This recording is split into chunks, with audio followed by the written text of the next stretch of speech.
Round of 16-এ ব্রাজিলের প্রতিপক্ষ নির্ধারণ হয়ে গিয়েছে, সেটা হলো নরওয়ে। আপনারা জানেন নরওয়ে গতকাল আইভরি কোস্টের সঙ্গে জিতছে, কিন্তু নরওয়ে আইভরি কোস্টের সঙ্গে যেভাবে খেলছে, তাহলে কি বলা যায়, খেলেছে আইভরি কোস্ট, জিতেছে নরওয়ে।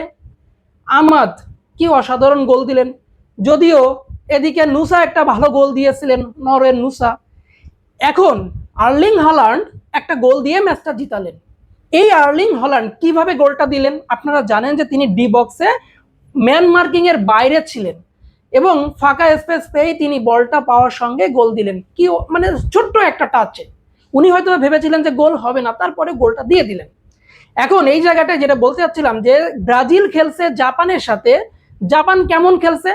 জাপান কিন্তু প্রথম গোল দেওয়ার আগ পর্যন্ত তারা মনে হয়েছিল খুব ইমপ্রেসিভ খেলা খেলতেছে, আক্রমণের পাল্টা আক্রমণে যাচ্ছে, সবই ঠিক আছে।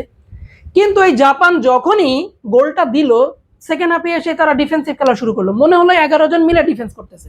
তো তখন থেকেই তাদের ওইখানে ব্রাজিল তাদেরকে আক্রমণ করার সুযোগ পেয়েছে।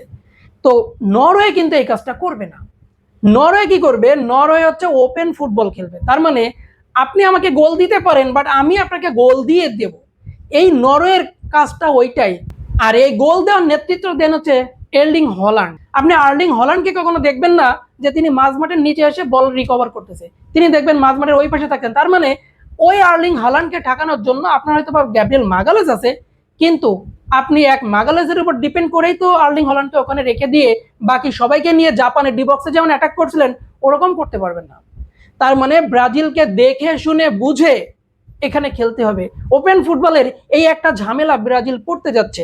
আমি বলতেছি না যে এখানে ব্রাজিল হেরে যাবে, আমি বলতেছি ব্রাজিল যেভাবে জাপানের সাথে খেলছে ওইভাবে আর খেলতে পারবে না, তার স্ট্র্যাটেজি চেঞ্জ করবে।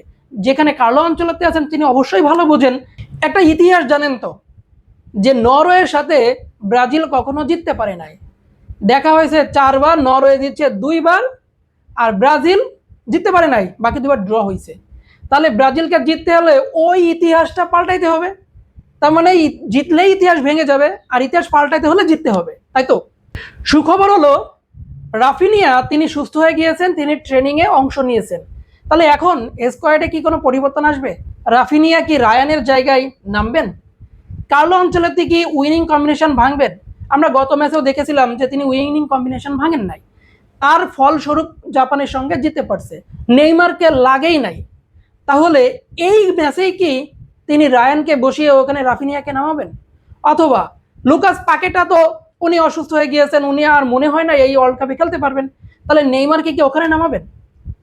দেখেন নামানো যেতে পারে, কিন্তু নেইমারকে ওই শুরুতে নামায়ে আপনি তো 70-80 মিনিটের বেশি খেলাইতে পারবেন না।